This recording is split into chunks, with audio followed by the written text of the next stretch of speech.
السلام علیکم ورحمۃ اللہ وبرکاتہ۔ کتاب رحمت قرآن مجید سے جو آیت نور تلاوت کرنے کا شرف پایا ہے، اس پر کچھ گفتگو آپ کے گوش گزار کروں گا۔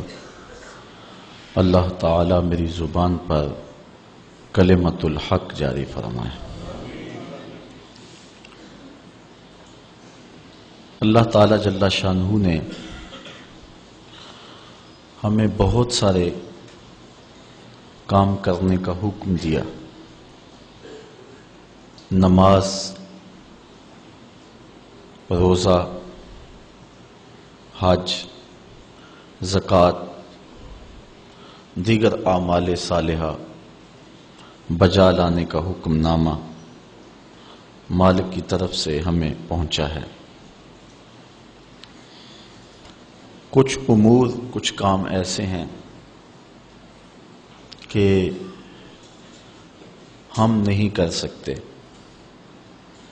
وہ کام مالک خود کرتا ہے۔ پیدا کرنا، رزق باہم پہنچانا، حیات اور ممات، بہت سارے امور مخلوق سے سر انجام نہیں ہو سکتے، اور کچھ کام ایسے کہ جو اللہ کی شان کے لائق نہیں۔ ہمیں سجدے کا حکم دیا گیا، لیکن وہ سجدے سے پاک ہے، اس لیے کہ وہ خود مسجود ہے۔ ہمیں دیگر اعمال کا حکم دیا گیا، لیکن وہ اعمال وہ خود نہیں بچا لاتا، چونکہ وہ اعمال اس کے لیے کیے جاتے ہیں۔ لیکن ایک عمل ایسا ہے کہ وہ خود بھی کرتا ہے اور ہمیں بھی کرنے کا حکم دیا ہے۔ وہ عمل کون سا ہے؟ ارشاد ہوا، ان اللہ وملائکتہ یصلون علی النبی، بے شک اللہ جل شانہ اور اس کے فرشتے عزت والے نبی پر درود بھیجتے ہیں۔ اے ایمان والو، تم اس عظیم المرتبت نبی پر درود بھی بھیجو اور خوب سلام بھی پڑھو۔ یہ حکم نامہ ہمیں ارشاد فرمایا گیا کہ یہ وہ بابرکت اور متبرک کام ہے کہ جو تمہارے رب کا بھی عمل ہے، اس کے فرشتوں کی بھی ڈیوٹی ہے، اور اس سعادت مندی سے، اس بابرکت عمل سے محبوب کے غلاموں تم محروم نہ رہ جانا۔ تم بھی یہ سعادتیں سمیٹو اور یہ برکتیں حاصل کرو، میرے مصطفیٰ پہ درود پڑھا کرو۔ اب درود کیا ہے؟ صلاۃ کا معنی درود کر دیا اور فارغ ہو گئے۔ درود بھی اردو کا لفظ نہیں ہے، یہ کسی اور زبان کا لفظ ہے جو اردو میں مستعمل ہے۔ تو صلاۃ کا معنی درود کیا، تو درود کا معنی کیا ہے؟ تو ہمیں صلاۃ کے معنی ڈھونڈنے پڑیں گے کہ یہ جو حکم دیا گیا ہے اس کا مطلب کیا ہے۔ تو اسی آیت کریمہ کی تفسیر کتاب التفسیر بخاری میں دیکھیں، حضرت ابو العالیہ رضی اللہ تعالی عنہ سے مروی ہے کہ یہ جو مصطفیٰ کریم علیہ السلام پر درود پڑھنے کا حکم دیا گیا ہے، جس کو عربی میں صلاۃ اور کسی دوسری زبان میں درود سے تعبیر کرتے ہیں، اس کا مطلب کیا ہے، اس کا مفہوم کیا ہے؟ تو حضرت امام بخاری رضی اللہ تعالی عنہ نے اس کو حضرت ابو العالیہ رضی اللہ تعالی عنہ سے روایت کیا ہے۔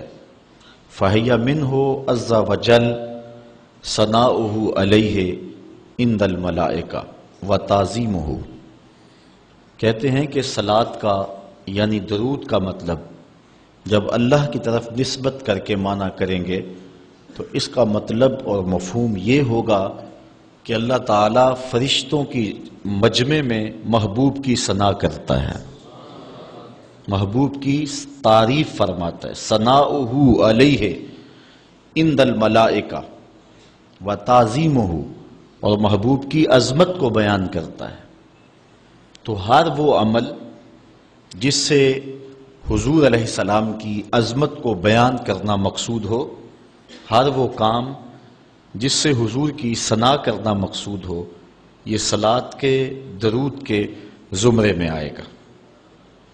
حضرت علامہ محمود آلوسی شکری بغدادی علیہ رحمہ تفسیر روح المعانی میں صلاۃ کا مفہوم بیان کرتے ہوئے ارشاد کرتے ہیں، وَتَعْظِيمُهُ إِيَّاهُ فِي الدُّنْيَا بِإِعْلَاءِ ذِكْرِهِ وَإِظْهَارِ دِينِهِ وَإِبْقَاءِ الْعَمَلِ بِشَرِيعَتِهِ وَفِي الْآخِرَةِ بِتَشْفِيعِهِ فِي أُمَّتِهِ۔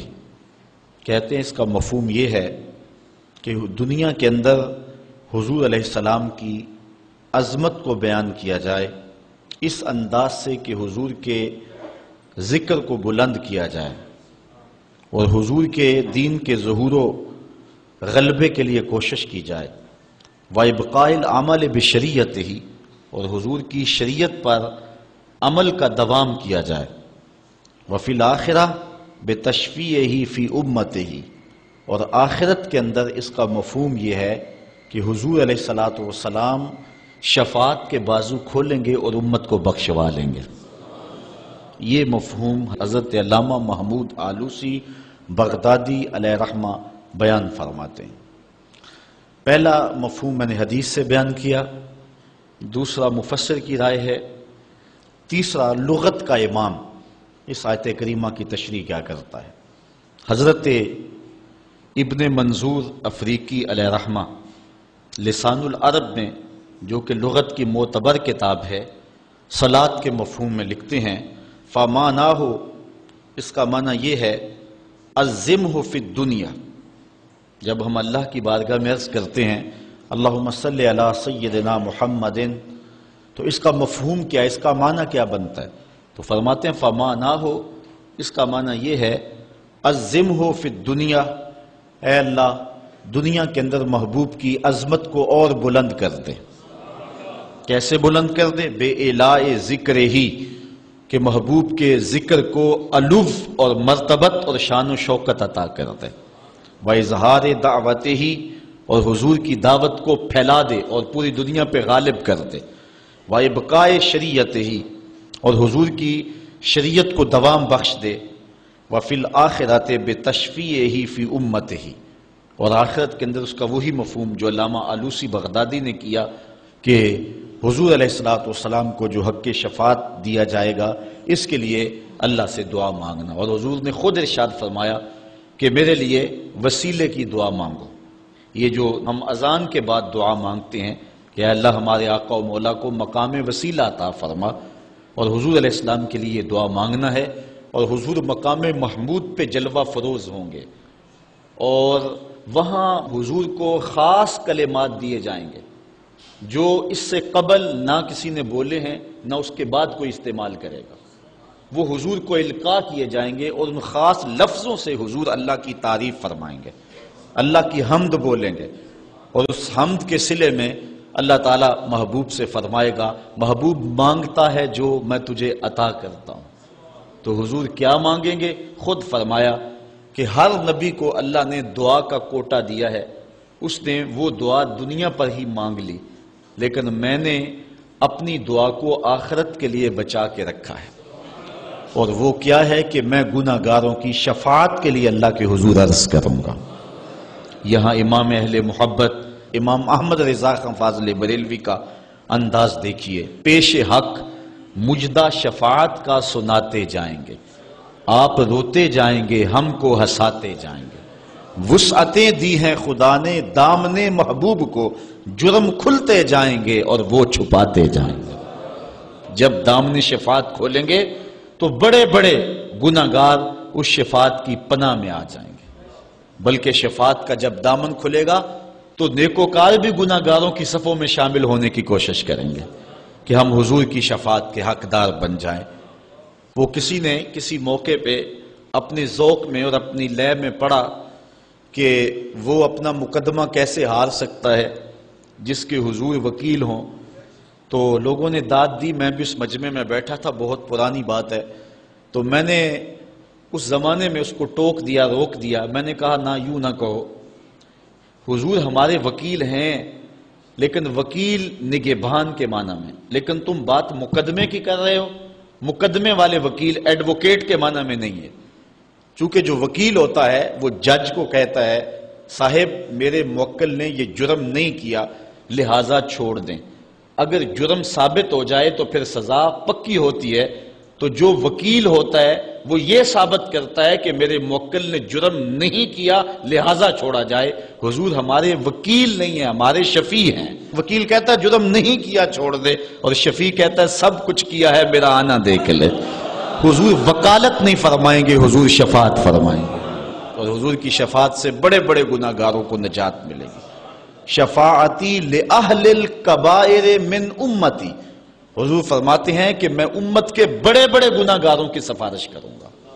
تو یہ حضور علیہ السلام کو حق دیا جائے گا آخرت کے میدان میں، اور آقا کریم علیہ السلام سجدے میں سر رکھیں گے۔ بخاری شریف میں حدیث شفاعت اٹھائیں، ایک بار نہیں 4 بار سر رکھیں گے، اور ہر بار رب کہے گا کہ مالک سر انور تو اٹھاؤ، جو کہو وہ مان لیں گے، جس کی سفارش کرو گے وہ قبول کر لیں گے۔ اور پھر حضور سفارش کرتے چلے جائیں گے اور امت کو بخشواتے چلے جائیں گے۔ فرمایا اوتیت الشفاعہ، مجھے شفاعت دی گئی، اور ہر نبی کو ایک دعوی مستجابہ، قبول ہونے والی دعا زندگی میں عطا کی گئی، دعا کا خصوصی کوٹا دیا گیا۔ ہر نبی نے وہ دعا کا حق دنیا پہ استعمال کر لیا، لیکن فرمایا کہ غلاموں میں نے وہ دعا تمہارے لیے بچا کے رکھی ہوئی ہے۔ یہاں فاقے کاٹ لے، تکلیفیں کاٹ لی، دکھ برداشت کر لیے، اذیتیں تکلیفیں کیا کچھ نہیں تھا جو حضور علیہ السلام نے برداشت نہیں کیا، لیکن وہ شفاعت کے لیے حضور قیامت کے دن بازو رحمت کھولیں گے تو پھر گناہگاروں کی نجات کی ضمانت ہوگی۔ تو حضرت علامہ ابن منظور افریقی علیہ رحمہ فرماتے ہیں کہ یہ مفہوم ہے صلاۃ کا، جب درود کی نسبت اللہ تعالیٰ کی طرف ہو تو اس کا مفہوم ہوتا ہے نزول رحمت۔ اللہ تعالیٰ جل شانہ اپنے محبوب پر مزید رحمتوں کا نزول فرماتا ہے، جس سے حضور کے درجے بلند ہوتے ہیں اور حضور کی عظمت میں اور اضافے ہوتے ہیں۔ اور جب فرشتوں کی طرف نسبت کی جائے تو فرشتوں کی طرف نسبت بھی دعا کے معنی میں ہے۔ اور جب ہم اللہ کی بارگاہ میں یہ دعا مانگتے ہیں کہ اے اللہ اس پیارے محبوب علیہ السلام پر رحمت نازل فرما، تو یہ اللہ کی بارگاہ میں گزارش ہوتی ہے۔ اسی لیے علماء نے کہا کہ درود ایک ایسا وظیفہ ہے جو کسی صورت میں رد نہیں ہوتا۔ چونکہ ہم یہ کہتے ہیں اے اللہ اپنے پیارے نبی پر رحمت نازل فرما، وہ تو پہلے ہی فرما رہا ہے، تو ہم کہیں یا اللہ اپنے نبی پہ رحمت نازل فرما، تو کیا اللہ فرمائے گا کہ میں نہیں فرماتا؟ اس لیے یہ ہو ہی نہیں سکتا۔ علماء کہتے ہیں کہ جو درود ہے وہ بہر صورت قبول ہوتا ہے۔ اس لیے حضرت عمر رضی اللہ تعالیٰ عنہ فرماتے ہیں کہ دعا کو درود کے ساتھ جوڑ لو، درود تو قبول ہونا ہی ہونا ہے، تمہاری دعا بھی قبول ہو جائے گی۔ چونکہ اللہ تعالیٰ جل شانہ کی یہ شان نہیں ہے کہ بعض کو قبول کر لے اور بعض کو ترک کر دے۔ ہماری فقہ کا بھی مسئلہ ہے، اگر آپ نے کسی سے سودا لیا ہے، اس میں کوئی ردی چیز آ گئی ہے اور کچھ صحیح آ گئی ہے، اب یہ نہیں آپ کر سکتے کہ جو صحیح ہے وہ رکھ لیں اور ردی واپس کر دیں، یا تو وہ صحیح کے ساتھ ردی بھی قبول کرنا پڑے گی، اور یا پھر جو ہے وہ صحیح بھی واپس کرنا پڑے گی۔ یہ نہیں ہوگا کہ مرضی کی رکھ لی اور مرضی کی واپس کر لی، یا سارا سودا قبول کرنا پڑے گا یا سارا سودا واپس کرنا پڑے گا۔ تو اللہ تعالیٰ جل شانہ کے حضور جب درود کے ساتھ دعا مانگی جائے تو پھر اللہ تعالیٰ جل شانہ اس دعا کو چھانٹ کے الگ نہیں کرتا کہ میں نے یہ نہیں قبول کرنی، درود کے ساتھ جو مانگی ہوئی دعا ہے اللہ وہ بھی مستجاب فرما لیتا ہے، وہ بھی قبول فرما لیتا ہے۔ درود پاک وہ بابرکت عمل ہے کہ جو اہل ایمان کو تعلیم دیا گیا۔ علماء نے لکھا کہ زندگی میں ایک مرتبہ درود شریف پڑھنا فرض ہے، اور جب حضور علیہ السلام کا نام لیا جائے اس وقت درود پڑھنا واجب ہے۔ اس کے علاوہ بھی وجوب کے اور بہت سارے مقامات علماء نے بیان کیے، اور نمایاں 40 مقامات علماء نے بیان کیے جہاں درود شریف پڑھنا مستحب ہے، لیکن بعض مقامات پہ درود شریف پڑھنا مکروہ بھی ہے، جس طرح باتھ روم اور اس قبیل کے اور مقامات اور جگہ اور جو ہے وہ احوال ایسے ہیں جہاں درود شریف نہیں پڑھا جائے گا۔ باقی درود شریف وہ بابرکت وظیفہ ہے، وہ مقبول بارگاہ عمل ہے کہ جس کو جتنی بار مرضی پڑھو، ایک تو طبیعت میں اکتاہٹ نہیں ہوتی، انسان تھکتا نہیں، اور دوسرا اس عمل کی برکتیں اتنی ہیں، اس کا ثواب اتنا ہے کہ حضور نبی رحمت صلی اللہ علیہ وسلم کا فرمان حضرت ابو ہریرہ رضی اللہ تعالی عنہ سے سماعت کر لیجئے کہ حضور علیہ السلام نے ارشاد فرمایا من صلی علیہ صلاۃ واحدۃ صلی اللہ علیہ عشرا، جو میرے اوپر ایک مرتبہ درود پڑھتا ہے اللہ تعالیٰ اس پہ 10 رحمتوں کا نزول فرماتا ہے۔ یہ اس بابرکت وظیفے کا نتیجہ ہے جو بندہ مومن کو نصیب کر دیا جاتا ہے۔ دوسری روایت حضرت انس بن مالک رضی اللہ تعالی عنہ سے مروی ہے ان النبی صلی اللہ علیہ وسلم قال من ذکرت عنده فلیصلی علی ومن صلی علی مرۃ صلی اللہ علیہ بها عشرا، حضور نے فرمایا کہ جس شخص کے سامنے میرا ذکر کیا جائے اس کو میرے پہ درود پڑھنا چاہیے، اس لیے کہ جس نے میرے اوپر ایک مرتبہ درود پڑھا اللہ تعالیٰ اس پہ 10 رحمتیں نازل فرماتا۔ علماء نے ایک بڑی خوبصورت بات لکھی، وہ کہتے ہیں کہ اصل درود پڑھ کر کے اپنے لیے رحمتیں طلب کرنا ہوتا ہے رب سے، چونکہ مصطفیٰ کریم علیہ الصلوۃ والسلام ہمارے درود کے محتاج ہے۔ بندہ کہ میں درود پڑھ رہا ہوں، جب ہم نہیں تھے اس وقت بھی مصطفیٰ پہ درود پڑھا جا رہا تھا، جب کائنات کو خلق وجود بھی نہیں دیا گیا تھا مصطفیٰ پہ درود اس وقت بھی پڑھا جا رہا تھا۔ تو یہ ہم اپنی سعادت مندی حاصل کرتے ہیں۔ اس کی مثال یہ ہے کہ جو مانگنے والے ہیں وہ 2 طرح کے ہوتے ہیں۔ سورۃ الفاتحہ کی تفسیر میں نے مختصر بات آپ کے سامنے اس عنوان سے رکھی تھی۔ ایک وہ ہے کہ جو ڈائریکٹ دروازے کو دستک دے کے صاحب خانہ سے مانگتے ہیں، صاحب خانہ اپنی توفیق کے مطابق اس کو دے نہ دے اس کی مرضی۔ اور مانگنے والوں کا ایک اور طریقہ ہوتا ہے کہ وہ مانگتے نہیں، کسی شخص کے دروازے پہ کھڑے ہو کے اس کو دعائیں دینے لگتے ہیں، تیرے بچوں کی خیر، تیرے والدین کی خیر، جہاں دادے پر دادے سے شروع ہوتے ہیں اور نیچے نسل تک آتے ہیں۔ تو وہ جب دعائیں مانگ رہے ہوتے ہیں تیرے خاندان کی، تیری جد کی خیر، تو گھر والا سمجھتا ہے جو ہمیں دعائیں دے رہا ہے اصل خود خالی جھولی لے کر آیا ہے، یہ کچھ مانگنا چاہتا ہے۔ تو کوئی شخص اللہ کی بارگاہ سے مانگنا چاہے، اللہ تو اولاد سے پاک ہے، تو اس کے محبوب کی خیر مانگو، اللہ تعالیٰ ایک بار خیر مانگو گے 10 رحمتیں جھولی میں ڈال دے گا۔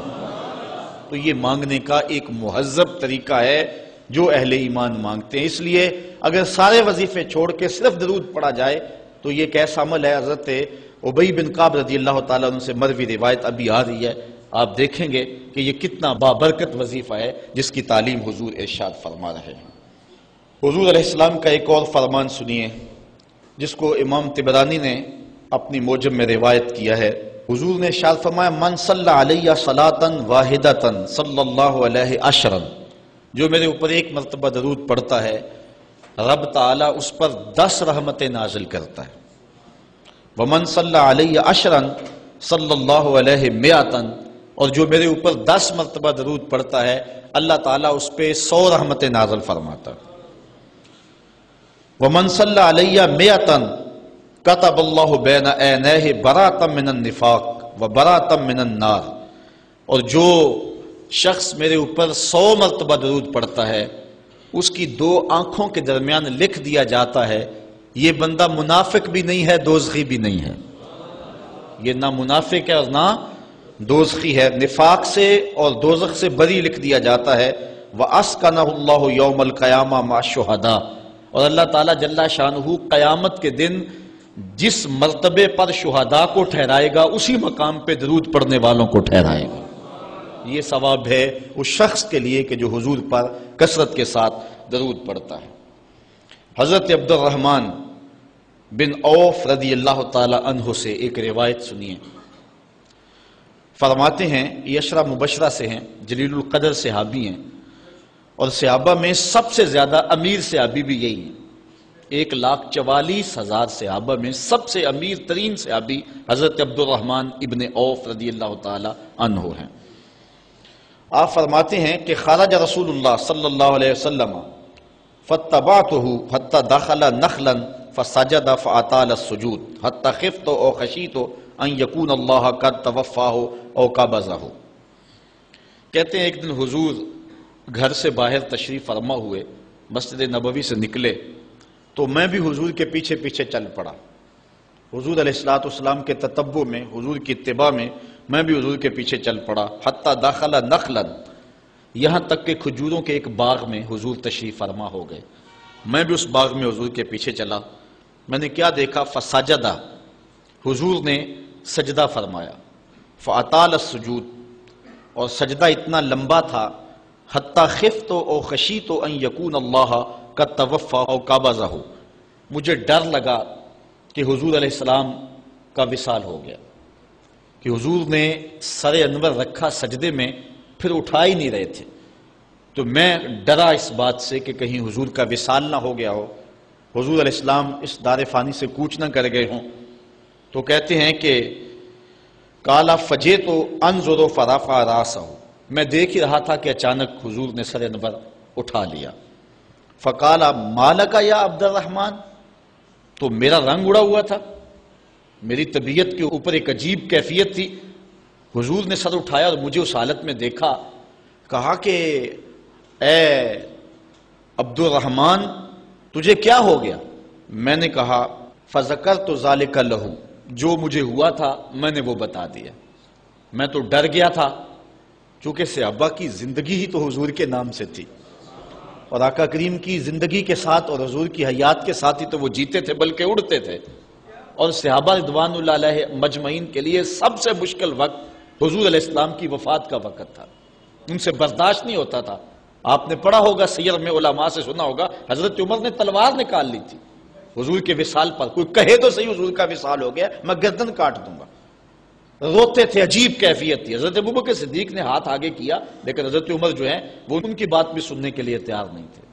حضرت بلال چیخیں مارتے تھے، عجیب حالت تھی۔ حضرت سیدہ فاطمہ کہتی تھی سبت علی مصائب لو انہا سبت علی الایام سرنا لیالیا، لوگوں میرے اوپر جو مصیبتیں ٹوٹ پڑی ہیں، اگر وہ چٹے دنوں پہ پڑتی تو وہ بھی کالی راتیں بن جاتے، اتنی مصیبتیں آ گئی۔ حضور علیہ السلام کے وصال پر یہ صحابہ کی کیفیت۔ حضرت زید بن عبداللہ اپنے باغ کو پانی دے رہے تھے، حضرت امام زرقانی نے لکھا ہے ان کے بیٹے نے جا کے کہا کہ ابا جی کوئی بات سنی ہے؟ انہوں نے کہا بتاؤ بیٹے کیا ہوا ہے؟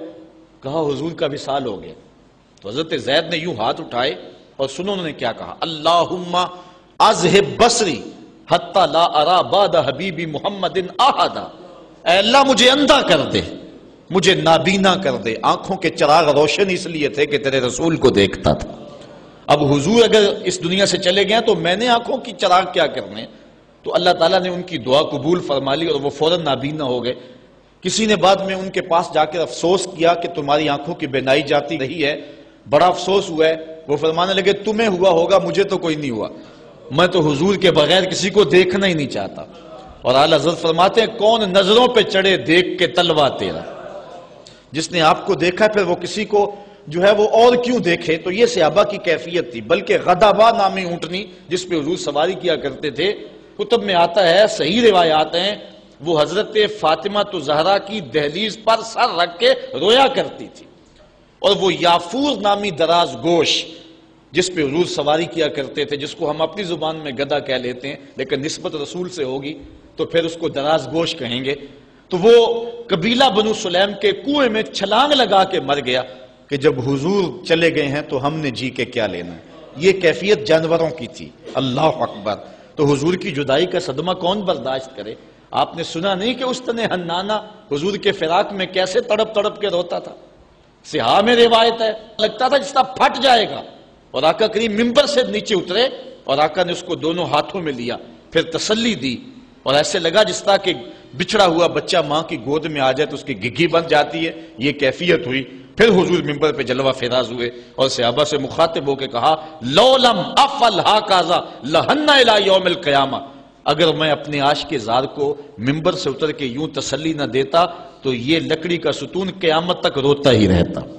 اللہ اکبر، یہ ہے حضور کے پیار کی کیفیت۔ ان کے لیے مشکل مرحلہ تھا، تو حضرت عبد الرحمن ابن عوف رضی اللہ تعالیٰ عنہ کہتے ہیں میں نے جو میرے پہ بیتی تھی نا، جو میری حالت ہوئی تھی، میں نے صاف صاف عرض کی حضور میں تو بہت پریشان ہوا تھا، تو حضور نے فرمایا فقالا ان جبرائیل علیہ السلام قال لی، سنو کہ جبریل امین میرے پاس آئے اور انہوں نے مجھے آ کے کہا الا ابشرک ان اللہ عز وجل یقول، کہ حضور میں آپ کو بشارت نہ دوں کہ رب کیا کہتا ہے؟ وہ یہ کہتا ہے من صلی علیک صلیت علیہ ومن سلم علیک سلمت علیہ۔ ذرا دیکھیے لفظ، حضور فرماتے ہیں میں کیوں سجدے میں گیا تھا؟ سنو اے عبد الرحمن ابن عوف واقعہ کیا ہوا، میں اتنا لمبا سجدہ کیوں کیا؟ کہا میرے پاس جبریل آئے اور جبریل نے مجھے رب کا سندیسہ دیا، پیغام دیا کہ محبوب آپ کا رب کہتا ہے کہ آپ کا جو امتی آپ پہ درود پڑے گا میں رب ہو کے اس پہ درود پڑھوں گا، اور جو آپ کا امتی آپ کو سلام کہے گا میں رب ہو کے اس کو سلام کروں گا۔ تو حضور فرماتے ہیں فسجدت للہ شکرا، تو پھر میں سجدہ نہ کرتا، پھر میں شکر کا سجدہ نہ کرتا اور میرا سجدہ لمبا نہ ہوتا کہ اتنا کرم ہوا کہ میرا اگر غلام مجھ پہ درود بھیجے تو رب اس پہ درود بھیجتا ہے۔ اللہ اکبر، یہ کرم نوازیاں اس شخص پر کہ جو حضور نبی رحمت صلی اللہ علیہ وسلم پر درود بھیجتا ہے۔ آئیے حضرت عبداللہ ابن مسعود رضی اللہ تعالی عنہ سے ایک روایت سنتے ہیں، کہتے ہیں کہ ان للہ ملائکۃ سیاحین یبلغون عن امتی السلام، اللہ کے کچھ فرشتے ہیں جن کی ڈیوٹی یہ ہے وہ دھرتی پر گھومتے ہیں، پوری دنیا پہ چکر لگاتے ہیں، اور کرتے کیا ہیں؟ جہاں جہاں بھی کوئی شخص میرے اوپر سلام بھیجے تو وہ اس امتی کا سلام میرے تک پہنچاتے ہیں کہ حضور آپ کے فلاں امتی نے آپ تک جو ہے وہ سلام بھیجا ہے۔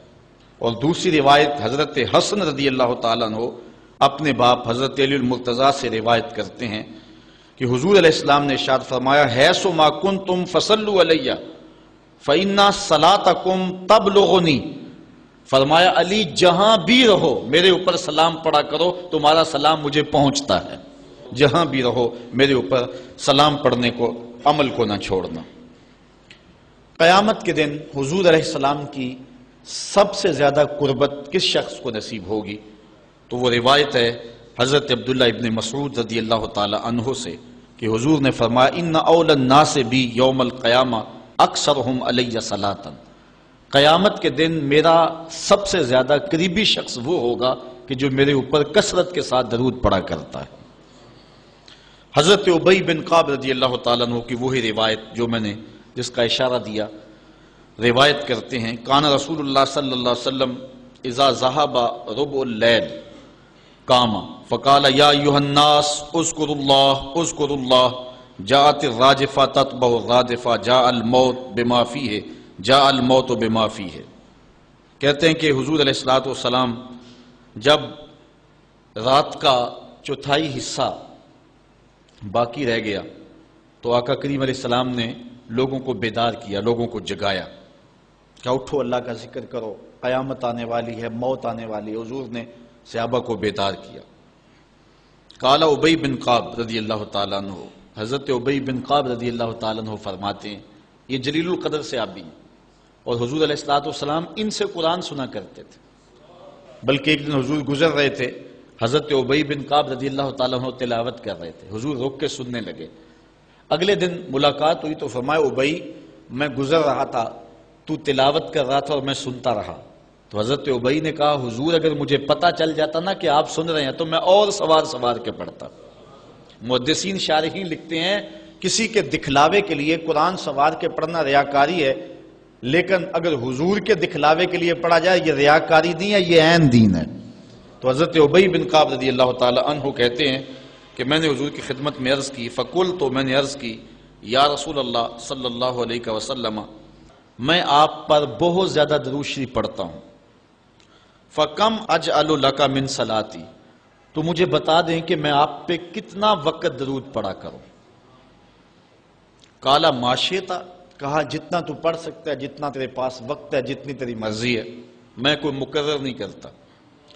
قال قلت، تو میں نے کہا الربع، میں چوتھا حصہ درود پڑھا کروں گا، باقی 3 حصے باقی وظیفے کر لیا کروں گا۔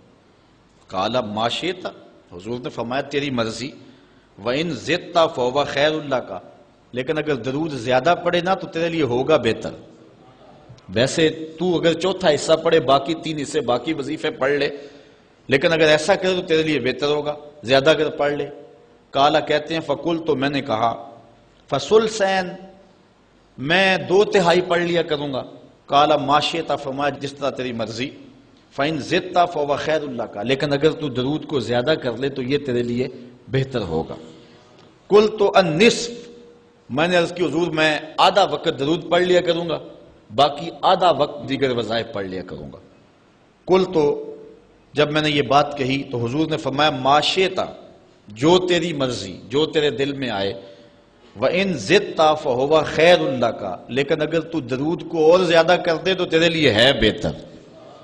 کہتے ہیں کہ میں نے عرض کی اجعل لک صلاتی کلھا، حضور پھر میں سارا وقت درود ہی پڑھ لیا کروں گا، میں سارا وقت درود ہی پڑھ لیا کروں گا۔ تو آقا کریم نے فرمایا پھر تجھے دنیا کی تکلیفیں بھی نہیں پہنچیں گی اور آخرت میں بھی تجھے نجات مل جائے گی، کیونکہ انسان وظیفہ 2 مقاصد کے لیے کرتا ہے، میری دنیا کے معاملہ ٹھیک ہو جائیں، کچھ وظائف اس لیے پڑھتا ہے، یا پھر میری آخرت ٹھیک ہو جائے اس لیے وظائف پڑھتا ہے۔ 2 ہی غرضیں ہوتی ہیں وظائف پڑھنے سے، لیکن حضور نے فرمایا اگر تو سارا وقت درود پڑھتا رہے تو پھر تیری دنیا بھی ٹھیک ہو جائے گی، تیری آخرت بھی ٹھیک ہو جائے گی، تیرے سارے معاملے ٹھیک ہو جائیں گے۔ اللہ اکبر۔ اور حضور علیہ السلام کا یہ ایک اور فرمان سنیے جس کو حضرت انس رضی اللہ تعالیٰ عنہ روایت کرتے ہیں۔ حضور علیہ السلام نے ارشاد فرمایا من صلی علی فی یوم 1000 مرہ لم یمت حتی یری مقعدہ من الجنہ، جو ایک دن میں 1000 مرتبہ میرے اوپر درود پڑے وہ اتنی دیر تک مرے گا نہیں جب تک جنت میں اپنا ٹھکانہ نہیں دیکھ لیتا۔ یہ اللہ تعالیٰ اس کو خاص نور نصیب فرمائے گا۔ اور آئیے سنیے حضور علیہ السلام کیا ارشاد فرما رہے ہیں۔ حضرت ابو درداء رضی اللہ تعالی عنہ سے روایت ہے، امام ابن ماجہ نے اپنی سند سے اس کو روایت کیا ہے۔ قال قال رسول اللہ صلی اللہ علیہ وسلم اکثروا علی من الصلاۃ کل یوم الجمعہ فإنہ مشہود تشہدہ الملائکہ، حضور نے فرمایا کہ ہر جمعے کے دن میرے اوپر کثرت کے ساتھ درود پڑھا کرو، چونکہ یہ یوم مشہود ہے، اس دن فرشتے حاضر ہوتے ہیں، تو جمعے کے دن کثرت کے ساتھ باقی دنوں کی نسبت میرے اوپر درود پڑھا کرو۔ تو وَإِنَّ أَحَدًا لَن يُصَلِّيَ عَلَيَّ إِلَّا أُرِدَتْ عَلَيَّ صَلَاتُهُ حَتَّى يَفْرُغَ مِنْهَا، اس لیے کہ تم میں سے جو کوئی میرے اوپر درود پڑھتا ہے جب تک فارغ نہیں ہو جاتا اس کا درود جو ہے وہ میرے اوپر پہنچا دیا جاتا ہے۔ قالا، تو حضرت ابو درداء کہتے ہیں قل، تو میں نے کہا وبعد الموت، حضور جب آپ اس دنیا سے چلے جائیں تو کیا اس کے بعد بھی یہ وظیفہ اور یہ عمل جاری رکھیں؟ حضرت ابو درداء رضی اللہ تعالی عنہ نے جو ہے یہ وضاحت حضور سے پوچھی، اور یہ بھی بڑے جلیل القدر صحابی ہیں، بلکہ صحابہ میں سے انتہائی متقی اور پرہیزگار صحابی ہیں۔ بلکہ حضرت ابو درداء کے بارے میں آتا ہے کہ فجر کی نماز پڑھ کے جلدی چلے جاتے تھے۔ ایک دن حضور نے روک کر کے کہا ابو درداء کاہے کی جلدی ہوتی ہے کہ رکتے بھی نہیں، بہت جلدی چلے جاتے ہو؟ عرض کی حضور میرے ہمسایوں کے گھر میں کھجور کا ایک لمبا درخت ہے، اور آج کل مدینے میں کھجوروں کے پکنے کا موسم ہے، اور سحری کے وقت ٹھنڈی ہوائیں مدینے کو سلامی دینے آتی ہیں، اور میں اس لیے جلدی جلدی چلا جاتا ہوں کہ وہ جو کھجوریں جھڑ کے میرے ویڑے میں گر جاتی ہیں بچوں کے اٹھنے سے قبل ہمسائے کے گھر میں پھینک دوں، کہیں میرا بچہ کوئی نہ کھا لے، اور ہماری سڑک سے گنے کی ٹرالی گزر کے تو دیکھے۔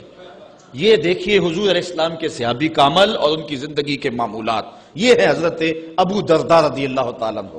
کہتے ہیں میں نے حضور سے کہا حضور جب آپ اس دنیا سے چلے جائیں گے تو کیا پھر بھی درود آپ کو بھیجیں اور پھر بھی آپ پر پہنچتا رہے گا؟ تو سنو حضور نے کیا کہا. حضور نے فرمایا ان اللہ حرم علی الارض ان تاکل اجساد الانبیاء علیہم الصلاۃ والسلام. اللہ تعالیٰ نے مٹی پر حرام کر دیا ہے کہ وہ نبیوں کے جسموں کو کھائے. نبی قبروں میں زندہ ہوتے ہیں اور ان کو رزق بھی دیا جاتا. حضرت ابن ماجہ نے یہ روایت بے اسناد جید اچھی سند کے ساتھ اس کو روایت کیا ہے. بلکہ حضور نبی رحمت صلی اللہ علیہ وسلم نے ارشاد فرمایا کہ جب کوئی شخص میرے اوپر درود پڑھتا ہے تو اللہ تعالیٰ جل شانہ میری روح میرے بدن میں لٹا دیتا ہے حتیٰ کہ میں اس کے سلام کا جواب دیتا ہوں. وہ کیا کسی نے کہا شعر تو سادہ سا ہے لیکن اس حدیث کا ترجمہ ہے. وہ کسی شاعر نے کہا تھا کہ درود پڑھنے سے ثواب ملتا ہے اور سلام پڑھنے سے جواب ملتا ہے. اگر کوئی شخص حضور کی بارگاہ میں سلام پیش کرے تو اس کا جواب ملتا ہے اور اہل حق حضور علیہ السلام کی بارگاہ میں اس سلام کو محسوس کرتے ہیں. حضرت امام مالک نے یہ بات کہی کہ اگر کوئی شخص حضور کے روضے پہ جائے، باقی ائمہ کہتے ہیں کہ وہ کہے کہ میں حضور کے روضے کی زیارت کر کے آیا ہوں، لیکن امام مالک کہتے ہیں کہ یہ نہ کہے میں حضور کے روضے کی زیارت کر کے آیا ہوں، بلکہ یہ کہے میں حضور کی زیارت کر کے آیا ہوں. کیونکہ حضور علیہ السلام کو جس نے حضور کے روضے کو دیکھا، حضور نے فرمایا وہ ایسے ہی ہے جس نے میری زندگی میں اس نے مجھے دیکھا. حضرت شیخ سید احمد کبیر الرفائی رحمت اللہ تعالی علیہ بہت بڑے بزرگ گزرے، ساری زندگی حضور پر کثرت کے ساتھ درود پڑھا اور حضور علیہ السلام کی طرف سے جو باطن میں جواب آتا رہا اس کو موصول کرتے رہے. اللہ تعالیٰ جل شانہ نے توفیق دی، پھر دیار نور میں حاضر ہوئے. 555 ہجری کا یہ واقعہ ہے. اس کو تمام مکاتب فکر کے لوگوں نے سوائے ایک مکتبہ فکر کے اپنی کتابوں میں لکھا ہے. تبلیغی جماعت والوں نے اپنے شیخ الحدیث زکریا سہارنپوری نے کتاب الحج میں لکھا ہے، باقی لوگوں نے بھی لکھا ہے. درجنوں تذکرہ نگاروں نے اس واقعہ کو بیان کیا ہے اور اس کی صحت پر اہل علم کو کوئی اختلاف نہیں ہے.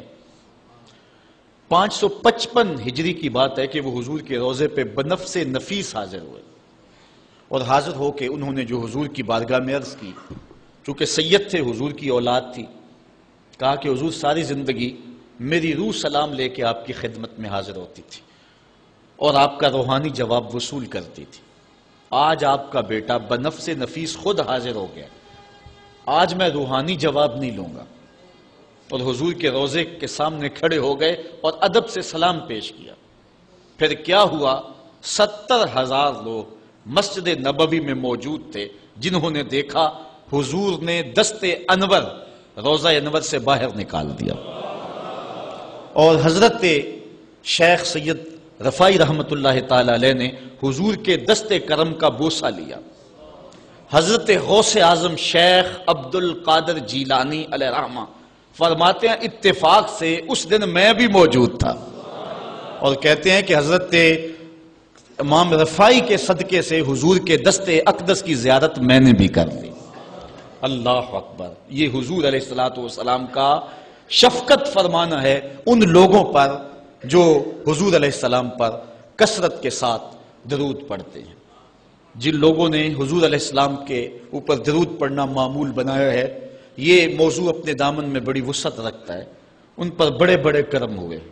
آج کا جو عنوان ہے صلو علیہ وآلہ، یہ شیخ سعدی کی مارکۃ الآراء ایک ربائی کا آخری مصرع ہے اور متواتر صدری روایات کے مطابق حضرت شیخ سعدی شیرازی چونکہ بہت بڑے شاعر تھے اور قادر الکلام شاعر تھے، آج صدیاں گزرنے کے بعد بھی آپ کی گلستہ اور بوستہ اور کریمہ آج بھی اسی طرح مقبول ہے جس طرح صدیوں قبل تھی. ورنہ کسی زمانے میں فردوسی کا شاہ نامہ پڑھا جاتا تھا، لیکن آج دنیا کو اور نئی نسل کو فردوسی کے شاہ نامے کا پتہ بھی نہیں ہے.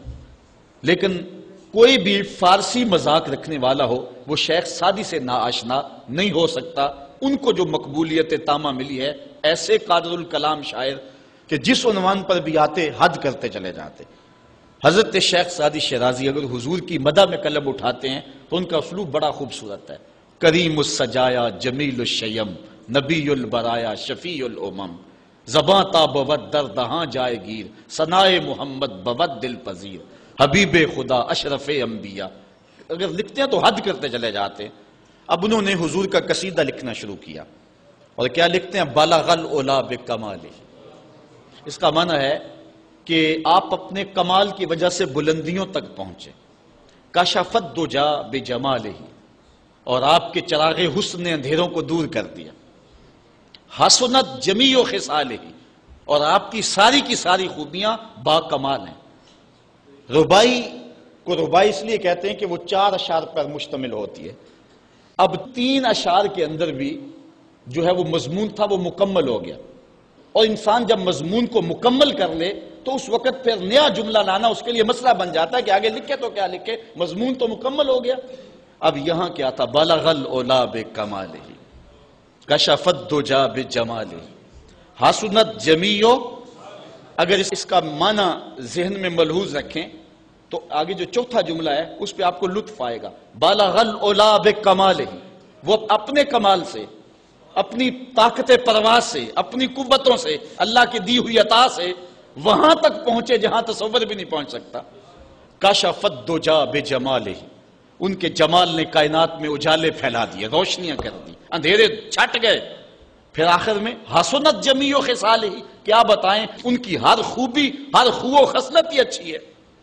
اب بات تو مکمل ہو گئی، لیکن ربائی چاہتے تھے۔ شیخ سعدی پریشان ہے، اسی پریشانی میں نیند آ گئی، سوئے تو حضور کا دیدار ہوا۔ فرمایا سعدی آگے کہتے کیوں نہیں ہو؟ صلو علیہ وآلہ، صلو علیہ وآلہ۔ اور بنتا ہی یہ ہے۔ میں اصل خود بھی شاعری سے تعلق رکھتا ہوں، کسی زمانے میں کچھ لکھا بھی ہے، لیکن یہاں تھوڑا سا میں آپ کو اپنے ساتھ اس لیے سفر کروا رہا ہوں کہ آپ اقبال کے دیس کے باسی ہیں، اس لیے آپ سے ایسی باتیں میں کر لیتا ہوں، ورنہ بعض کا یہ ایسی باتیں نہیں چھیڑتی، یہ مشکل ہوتی ہیں، لیکن آپ لوگوں کے خمیر اور مزاج کے اندر جو ہے یہ لذت اور یہ چاشنی موجود ہے۔ اب ذرا توجہ کیجئے۔ بالغ العلا بکمالہ، وہ بلندیوں پر پہنچ گئے۔ کشف الدجا بجمالہ، اپنے جمال سے اندھیرے چھٹا دیے، دور کر دیے۔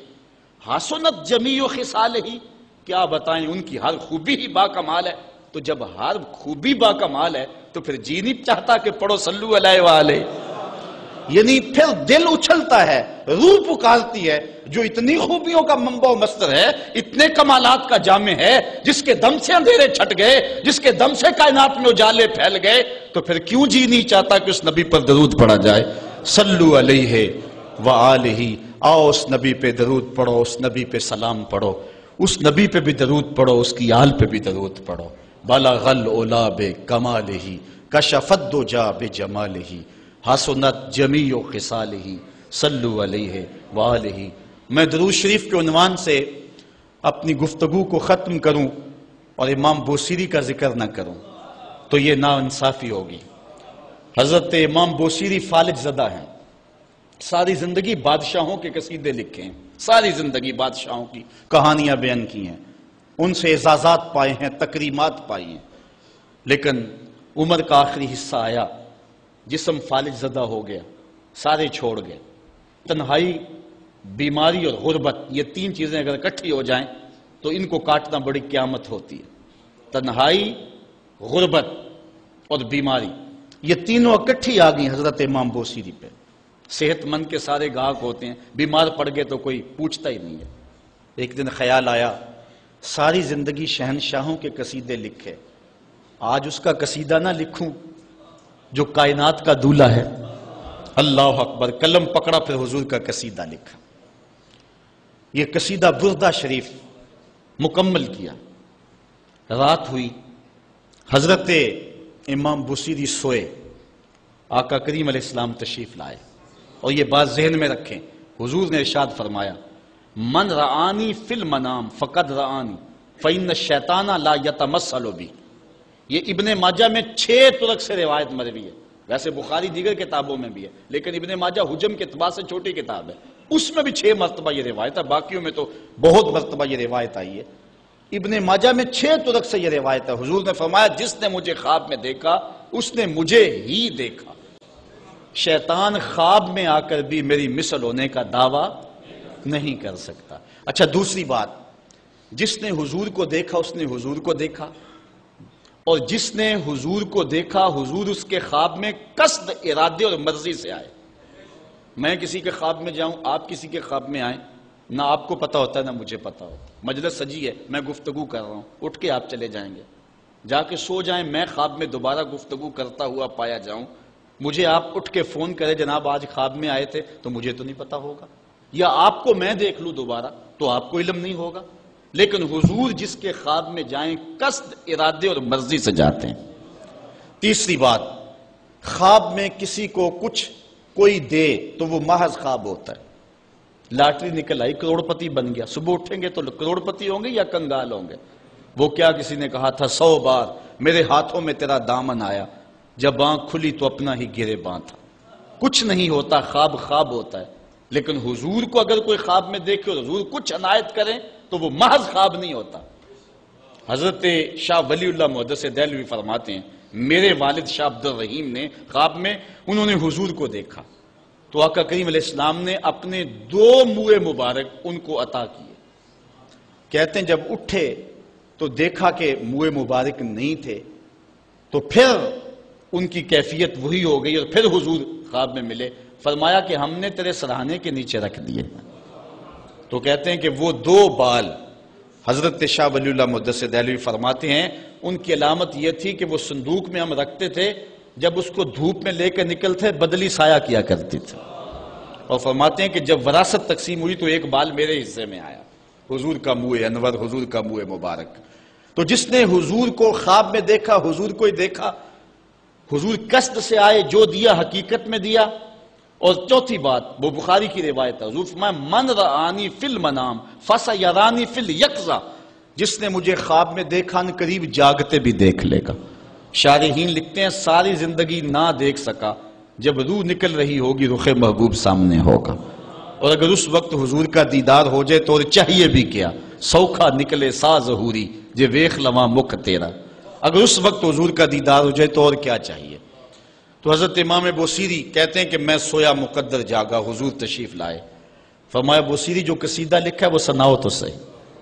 تو انہوں نے وہ مشہور قصیدہ مولا یصلی وسلم دائما ابدا، وہ قصیدہ حضور کی خدمت میں پیش کیا۔ تو آقا کریم علیہ السلام نے اپنا دست شفا ان کے بدن پہ پھیرا، اور حضور نے اپنی چادر اتار کر کے حضرت امام بوصیری کو دے دی۔ بردہ عربی میں کہتے ہیں جو ہے وہ چادر کو، اسی لیے اس قصیدے کو قصیدہ بردہ کہتے ہیں، وہ قصیدہ جس کی جزا میں چادر عنایت ہوئی تھی۔ حضرت امام بوصیری جب اٹھے تو بالکل ٹھیک تھے، چادر اوڑی اور مسجد میں نماز پڑھنے کے لیے جا رہے ہیں۔ راستے میں ایک درویش کھڑا تھا، کہا بوصیری رات والا قصیدہ تو سناؤ جو تم نے لکھا ہے۔ حضرت بوصیری کہتے ہیں میں نے لکھا تھا اور کسی کو پتہ نہیں تھا۔ میں نے کہا کون سا قصیدہ؟ کہنے لگے بھولے نہ بنو جو حضور کو سنایا تھا۔ کہنے لگے کہ میں نے کہا کہ تجھے کیسے پتا ہے؟ کہا بتاؤں یہ چادر کون سی ہے؟ اللہ اکبر! تو امام بوصیری رحمت اللہ تعالی علیہ نے حضور علیہ السلام پر یہ درود لکھا مولا یصلی وسلم دائما ابدا، اور یہ جزا پائی۔ حضرت سید محمد بن سلیمان رحمت اللہ تعالی علیہ ایک بزرگ گزرے ہیں، یہ 708 ہجری میں پیدا ہوئے تھے۔ کہتے ہیں کہ میں ایک دن کسی بستی سے گزر رہا تھا اور وہاں ایک کنواں تھا، اس کا پانی تھوڑا سا نیچے تھا، اور میرے پاس کوئی چیز نہیں تھی جس سے میں ڈول ڈال کر کے وہ پانی نکال سکوں۔ میں متحیر کھڑا تھا، ساتھ ہی ایک شکستہ سا کچا سا مکان تھا، اس مکان کے اوپر ایک چھوٹی عمر کی لڑکی کھڑی تھی۔ مجھے کہنے لگی کہ آپ پریشان ہیں؟ میں نے کہا ہاں بیٹے، مجھے پریشانی یہ ہے کہ میں نے وضو کرنا اور نماز پڑھنی ہے اور وقت جا رہا ہے اور یہ پانی بہت نیچے ہے، اگر تم کچھ میری مدد کر سکتی ہو تو ضرور کرو۔ وہ چھت سے نیچے آئی اور اس نے آ کے اپنا لعاب اس کنویں میں پھینکا۔ حضرت شیخ سید محمد بن سلیمان فرماتے ہیں کہ میں نے دیکھا کہ یکا یک کنویں کا پانی اچھل کے کناروں تک آ گیا اور بہنے لگا۔ میں نے جلدی سے وضو کیا اور پھر میں نے اس لڑکی کو کہا میں تجھے اللہ کا واسطہ دیتا ہوں، تو مجھے بتا کہ تیرے پاس ہے کیا کہ تیرے لب کے ڈالنے سے یہ پانی اچھل کے اوپر آ گیا۔ تو اس لڑکی نے مجھے کہا کہ یہ جو مرتبہ مجھے ملا ہے بکثرت الصلاۃ علی من کان اذا مشى فی البر تعلقت الوحوش باذیالہ، یہ مرتبہ میں اس پر درود پڑھ کے حاصل کیا ہے جب وہ جنگل سے گزرتے تھے تو جو جانور تھے قدموں سے لپٹ جاتے تھے، میں ان پر درود پڑھنے کی برکت سے جو ہے وہ یہ مرتبہ حاصل کیا ہے۔ تو حضرت سید محمد بن سلیمان کہتے ہیں کہ پھر میں نے ارادہ کر لیا کہ میں ساری زندگی حضور علیہ السلام پر درود پڑھتے ہوئے اور درود لکھتے ہوئے گزاروں گا۔ پھر انہوں نے مشہور زمانہ کتاب جس کو اہل علم اور اہل تصوف دلائل الخیرات کے نام سے جانتے ہیں، جس کی متعدد شروحات بھی لکھی گئی، وہ کتاب انہوں نے تصنیف کی۔ اور اس کتاب کی خصوصیت یہ ہے کہ جو شخص اس کتاب کو باقاعدگی کے ساتھ پڑھے اس کو حضور کا دیدار نصیب ہوتا ہے۔ اور اس کتاب کو پڑھنے والے، میں نے ایک روایت میں پڑھا ہے کہ جو شخص حضور علیہ السلام پر کثرت سے درود پڑھے اللہ تعالیٰ اس درود کی برکت سے اسے تو نوازتا ہے، اس کی اولاد کو اور اس کی اولاد کی اولاد کو، یعنی اس کی نسلوں کو بھی سنوار دیتا ہے۔ تو حضرت سید محمد بن سلیمان نے یہ کتاب لکھ کر کے درود کی زمانے پر احسان کیا، اور آج تک بالخصوص علماء روم کا عمل اس کے اوپر جو ہے وہ کثرت کے ساتھ ہے۔ لیکن یہاں بھی جو ہے وہ ہمارے بر صغیر پاک و ہند میں بھی دلائل الخیرات پر لوگوں کے بہت زیادہ عمل ہے۔ میرے والد گرامی اللہ ان کی قبر پہ کروڑوں رحمت نازل فرمائے، انہوں نے 37 سال تک بلا ناغہ دلائل الخیرات کا وظیفہ کیا ہے، اور یہ جو کچھ بھی ہے وہ کیا کسی نے کہا تھا میں جو کچھ بھی ہوں ان کی توجہ کا روپ ہوں، میری زندگی تیرے پیار کا انعام ہی تو ہے۔ تو یہ سارا فیضان یہ درود شریف کا فیضان ہے جو دروس قرآن کی صورت میں آپ دیکھ رہے ہیں۔ حضرت سید محمد بن سلیمان رحمت اللہ تعالی علیہ کا پھر انتقال ہو گیا اور سوس نامی ایک بستی کے اندر ان کو دفن کر دیا گیا۔ پھر اس کے بعد 77 سال کے بعد ان کو وہاں سے مراکش منتقل کیا گیا، اور آپ کو جب دفن کیا گیا، اور یہ بات اخبار مشہورہ میں سے ہے کہ آپ کی قبر کی مٹی سے درود کی برکت کی وجہ سے کستوری جیسی خوشبو آیا کرتی تھی، اور جب اتنے طویل عرصے کے بعد ان کو قبر سے نکالا گیا تو جب وہ فوت ہوئے تھے تو انہوں نے تھوڑی دیر پہلے حجامت بنائی تھی، اور جب لحد سے ان کو نکالا گیا 77 برس بعد تو ایسے لگتا تھا کہ جس طرح ابھی خط کروایا ہے، اور لوگوں نے ان کے جسم کو انگلی لگا کر کے دیکھا تو جس طرح ایک زندہ شخص کے جسم کو انگلی لگائیں تو خون ہٹ جاتا ہے اور جگہ زرد ہو جاتی ہے، تو ایسے ہی لوگوں نے پایا کہ جگہ زرد ہو گئی، پھر انگلی اٹھائی تو جو ہے وہ پھر وہاں دوبارہ سرخی آنے لگی۔ تو اس شخص نے بتایا کہ یہ دیکھو کیا ہے، تو پھر جو بھی زیارت کرنے آتا وہ انگلی لگا کے دیکھتا اور اس طرح دباتا آپ کی جلد کو، اور وہ زرد ہو جاتی اور پھر دوبارہ خون آتا، تو پھر ان کی زیارت بند کر دی گئی، اور وہاں سوس سے اٹھا کر کے ان کو مراکش کے اندر دفن کیا گیا۔ جو شخص حضور علیہ السلام پہ درود پڑھے تو اس کو حیات جاوداں مل جاتی ہے، اور صاحب درود نبی کا کمال اور مرتبہ کیا ہوگا۔ تو فرمایا ان اللہ وملائکتہ یصلون علی النبی یا ایھا الذین آمنوا صلوا علیہ وسلموا تسلیما۔ آؤ ہم حضور کی بارگاہ میں پورے ادب سے ہدیہ درود پیش کریں۔ الصلاۃ والسلام علیک یا رسول اللہ وعلی آلک واصحابک یا محبوب رب